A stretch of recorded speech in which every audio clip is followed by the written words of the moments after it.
take off. The home point has been updated. Please check it on the map.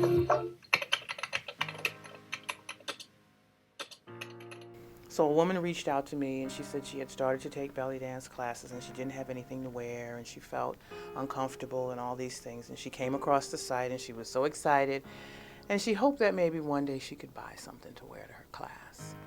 So I wrote her back and I said, don't worry, I'll send you some things. So I put together a box for her and some little outfits because, again, I understood that you don't want to be that person that can't participate and can't move because you don't think you look cute like everybody else. So I sent her the box. And I sent it via postal service, so I knew when she got it, and I never heard anything. And so, of course, I was like, could have said thank you. But I didn't hear anything. And, you go on, and you know, things are happening, and the business is growing, and you're attending shows and stuff like that. So probably about 2 or 3 years later, I get an email out of nowhere. And this woman, she says, you probably don't remember me, but you sent me a box 2 years ago, and she said what you didn't know was that I was a newly divorced mother of an autistic child. And this story always gets me. And she said I felt ugly, and I felt unwanted and unloved. And because you sent me that box, you changed my life. So that story gets me every time, but it's just an example of when you feel really down and you feel like, what the hell am I doing? Is this making any difference? Then you get something like that and you realize, yeah, I am making a difference. So I felt a little bad about saying that she didn't say anything, but it was just a beautiful story. And she said, I'm now remarried to a wonderful man and I'm living an amazing life. And I just want to thank you.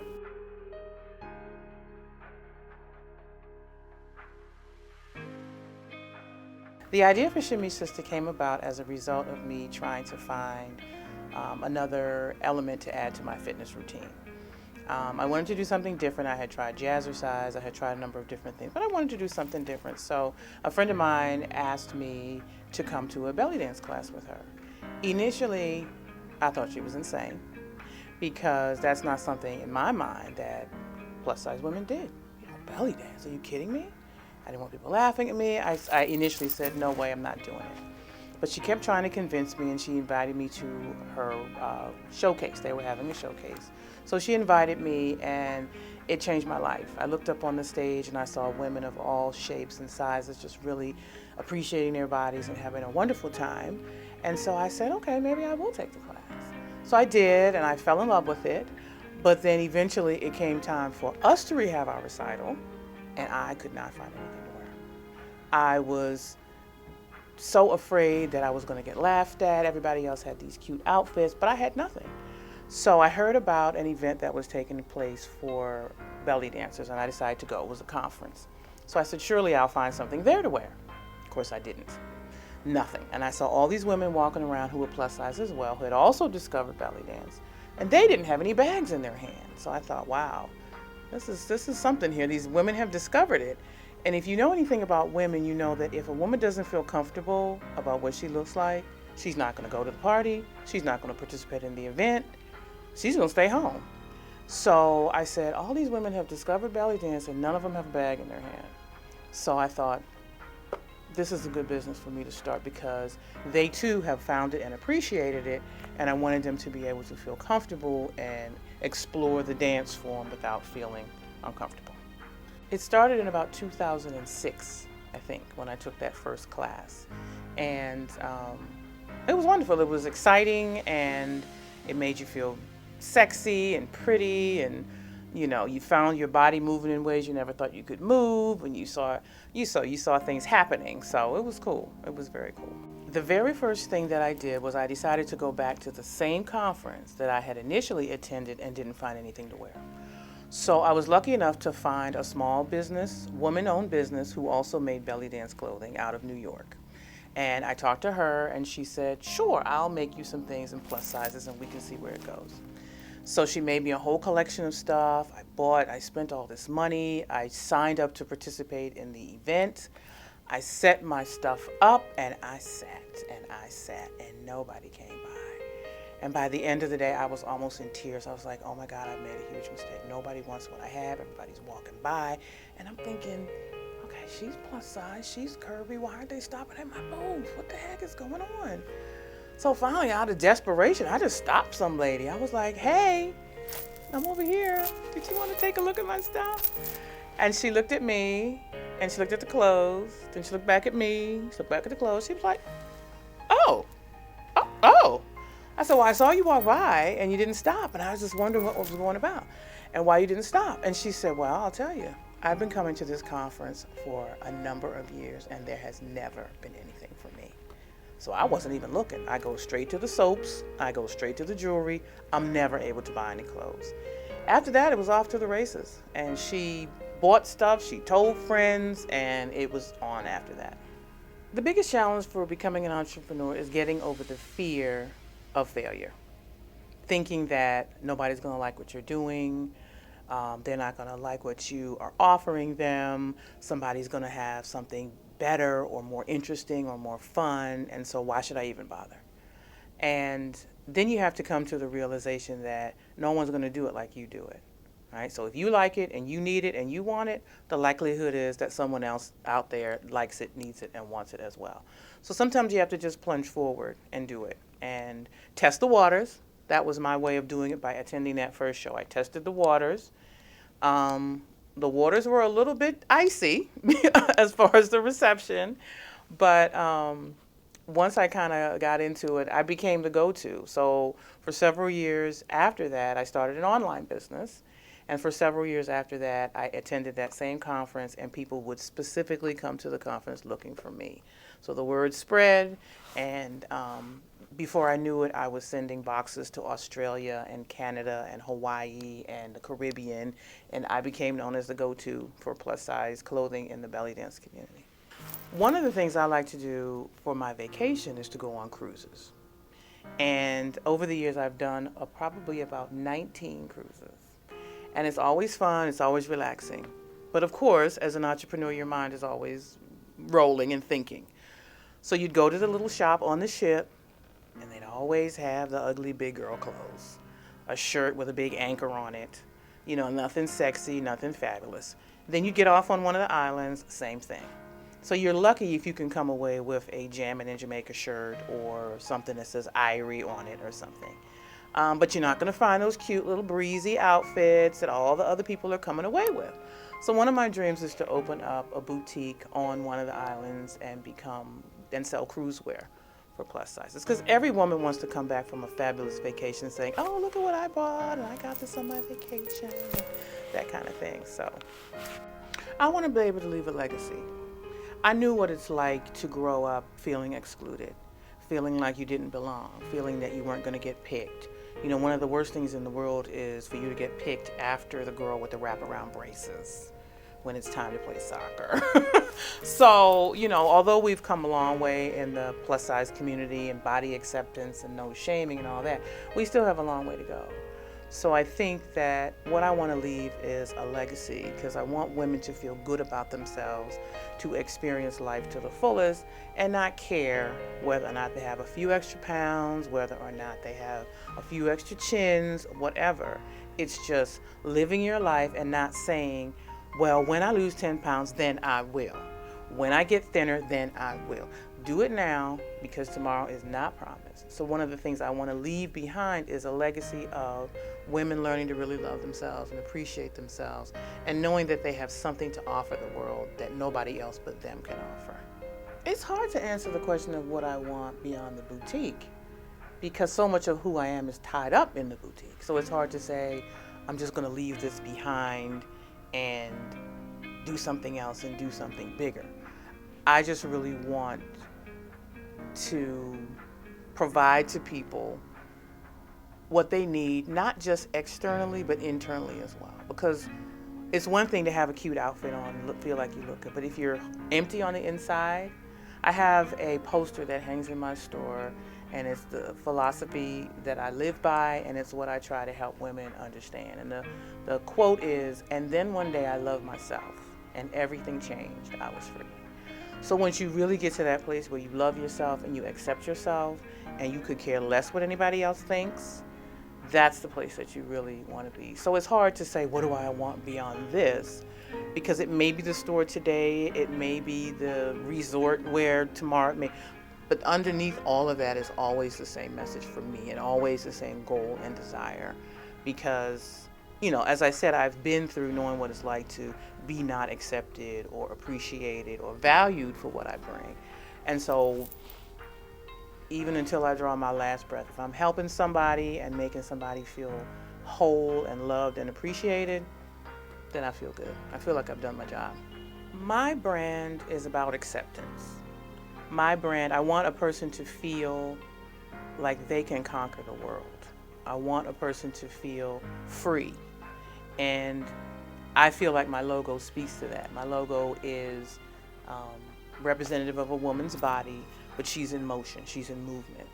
And that represents freedom to me. So I think I want people to feel that sense of freedom, that I can do and be and have and see whatever I want. And I tell the girls that work in the store all the time, I don't care what's going on outside in the world, but when someone steps through this door, I want them to feel welcome, appreciated, loved, no shaming, no, dogging anybody out, no anything that's negative. I want them to feel good for just those few moments. And it happens a lot in here. You hear stories of people's personal lives and things, but I really want them to walk away feeling that I can do this. One woman came in, what's today? Monday, Saturday, and she had been sick. And her doctor finally gave her the okay to get back out there. And she said, I wanted to come here. So she came in and shopped. I was like, okay, great. She said, this makes me feel good when I come in here. The energy here, the vibe here. And I like that. I appreciate that, because a lot of times you're moving through life and feeling like I'm just getting by. Your head is in the wrong place. Your head is in the clouds. Your head is in the dirt. But if you can walk in here and walk out, even if you don't even have a bag in your hand, and you walk out of here feeling uplifted, like I did something good. I felt good. I felt energy. I felt revived. Then I'm all about it. Being an entrepreneur runs the gamut from being fun, exciting, interesting, to painful, hurtful, depressing. I have a good friend, and we always talk about failing forward, because you feel like you're going in a particular direction, and then you wake up and you think, okay, that didn't work out too well. But you have few choices. Either keep going or throw in the towel. But then you weigh the good side. You weigh that person who comes to your booth and just sheds a tear because you've made her feel beautiful for the first time in her life. That person who says, that person who you have to say, okay, you've bought everything that I have, but they keep coming back and they say, I don't know what it is about this space, but I just love being here. It's those times that you recall that make you keep moving forward. Because sometimes it's hard. Sometimes you ask yourself, why did I do this? Where am I going? Is this going to become anything? But I realize as an entrepreneur, it has to be something about more than just money. Because if you make it about money, there'll never be enough. But if you make it about something else, something that's going to change someone's life, and somebody might say, oh, it's just a dress, or it's just a shirt. How is that going to change somebody's life? And it's something that maybe men don't understand as much, unless, of course, they're married, but because maybe then they do. But when you just talk about other women, they get it. They understand that it's external, but it's also internal. And so it allows you to carry yourself a little bit better and those types of things. So, I started this business a while ago. And back then, there was a certain way that you would market and promote yourself. It was a traditional. You'd put an ad in the yellow pages. You might have a mailing list. You might send out some flyers and things like that. The world has changed. And so now we have fast-paced social media and so many different ways that people receive information and how they process information. So one of the setbacks for me, or the challenges for me, is finding that right mix. I know I have a good thing here. I know the experience that people have is good. It's getting more people to know about it, getting the message out the correct way, the correct mix. I think that's one of my biggest challenges. What makes me and my business different than anybody else is me. And my philosophy and belief about how people should be treated. I think it goes beyond customer service, because anybody can give good customer service. You say thank you say please, you say welcome to the people that come in. But I think what makes it unique is a full on experience. It's not just clothes in here, as I mentioned before. We also offer workshops to empower women, workshop to help women live the fullest life that they can, experience something different. We do things like belly dance, line dance, understanding about herbal teas and the benefits of different types of wellness and skincare, all of that kind of stuff. So I think what makes this experience unique and this business unique is that it is a full range of services all around a common goal. That's not something that I think about, what other people believe or what they don't believe, because I think everyone should have the right to feel how they want to feel and believe what they want to believe, no judgments. And so I don't really give a lot of thought to what I believe that might not be what someone else believes or what's different. I just try to stay unique to my core values. I'm most excited about settling in to a rhythm, because as an entrepreneur, my dad used to have an expression: you throw enough boop at the wall, eventually something's going to stick. And as an entrepreneur, you do a lot of that. You test the waters. Will this work? Is this idea for marketing better than that idea? And you start to just really, throw things out there. So I'm looking forward to sort of getting into a real rhythm, because I transitioned the business from completely being online and only selling dancewear to now having a broad range of products and services that meet a variety of women's needs. So as I look into the future, I'm looking to kind of getting more into a rhythm and understanding how people shop, what types of things that they want, what really resonates with them. So I'm looking forward to that as time goes on. I enjoy travel immensely. I'm from the Caribbean originally. So anytime I can be around water, that makes me be very happy. So I like to spend my time around family and friends and just experiencing other things, because I can't talk the talk unless I walk the walk. So if I'm telling women to get out there and do different things, then I got to do that too. So I've always had a sense of adventure. I've never been fearful of traveling alone, of course being safe about it. But I love to travel. I love to experience different places, different foods, different people, cultures, that kind of stuff. So that's what I like to do in my spare time. I also like to read. If I had gone to Carnival, I would have had on a big, bodacious, feather-laden getup. Just big headdress, wings, just out there. Color, I love a lot of color. I love a lot of bling, accessories. That's what my costume would have looked like. Several years ago, I was part of a technology startup. And we created a product, and our target market was the African American church. I am the daughter of a minister, and my business partner is the son of a minister. And so as people growing up in the church, we got to realize that a lot of the times churches would get in trouble for their record keeping. So you would have people that would pay their tithe, but then wouldn't get a receipt at the end and those types of things. So we created a product that addressed that need. So it was kind of like Microsoft Word that has a suite of products. You have Excel and Word processing software and stuff like that. This was a software created for the African American church to help people with their record keeping. So I traveled all around the country, and I was the marketing person. So they wrote the software and the code. I wrote the user's manual. I designed the cover. I designed the book. And we traveled all around the country going to religious conventions selling the product. My biggest accomplishment with ShimmySista is actually opening a brick and mortar. Recently, there's been a lot of brick and mortars closing down. We're coming up into our 4th year, and to be able to sustain ourselves for 4 years, I think is no small feat. Most small businesses don't make it through 5 years. So we're coming up on 4, so we're doing pretty good. And I think to be able to say that we're still around and we're still growing and customers are still discovering us and we have regular customers that come through, I think that would be considered our biggest accomplishment. I've always, as an entrepreneur, you always have a lot of things to do at once. You're juggling a lot of balls. And a lot of times you have to delegate. And sometimes that's challenging as an entrepreneur because there's not a lot of people to delegate, and there's not always a person that's going to be able to do it the way that you would do it. And you have to let loose and not be so concerned about having it exactly how you would do it, but good enough, making it happen.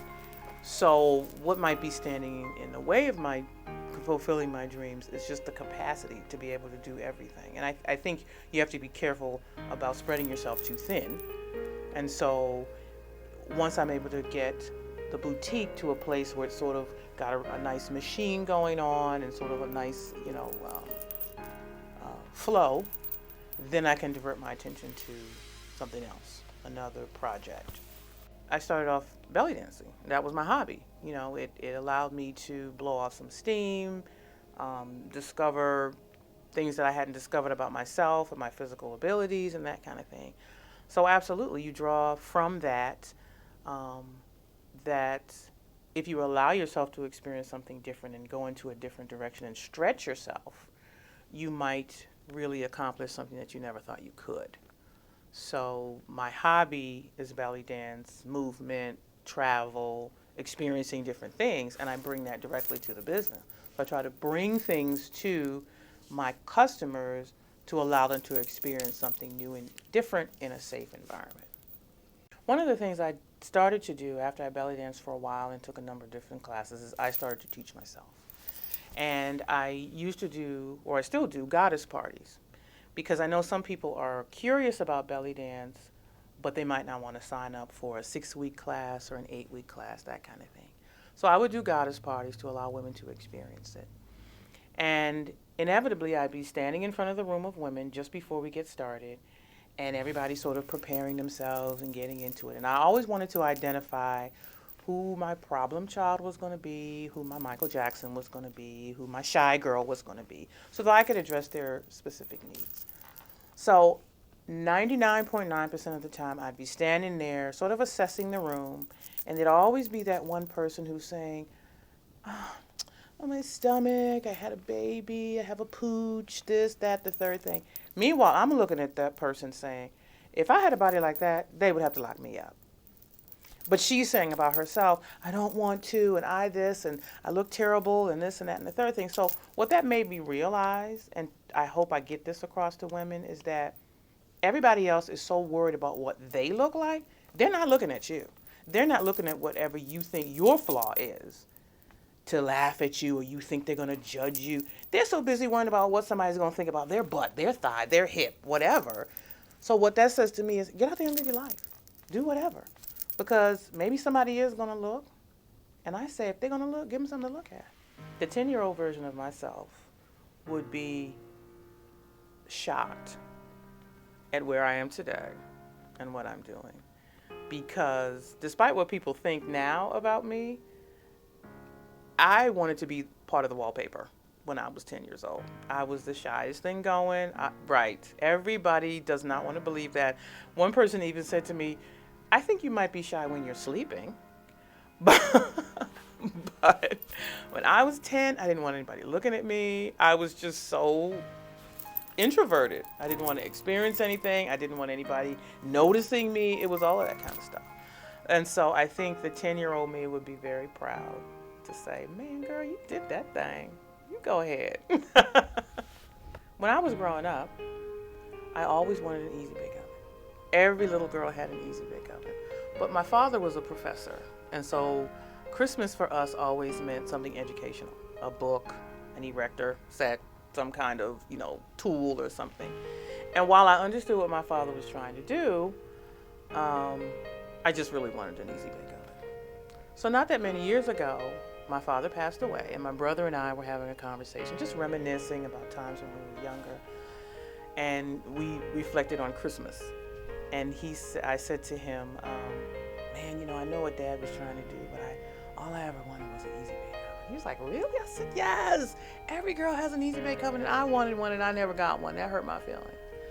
So we laughed and talked about some other things, and then the following year, he came down with his family to visit for Christmas with this big old box, and in that box was an easy bake oven. Oh my God. I laughed, I cried, I giggled. His wife must have thought I was insane. She was giving me the side eye like, okay, it's just an oven, girl. Okay. But I just thought it was the best thing in the world. And so I just squealed, and just the little girl in me just responded. So it wasn't long after that that my friend invited me to take that belly dance class. And the grown-up in me was like, oh no, I'm not gonna humiliate myself. I'm not gonna put all this into some hip scarf and all of that. But the little girl in me was like, yeah, we're gonna shake our booties. We're gonna have a good old time. Yes, let's belly dance, yay. So what that taught me was that if you feed your inner child, you can release the fear and you can experience things that you never thought you could. So sometimes it's important to listen to that little girl, and I'm glad that I did. And so the Easy Bake Oven is in my shop as a reminder to myself and anybody who comes in that it's all about feeding your inner child and really experiencing something different.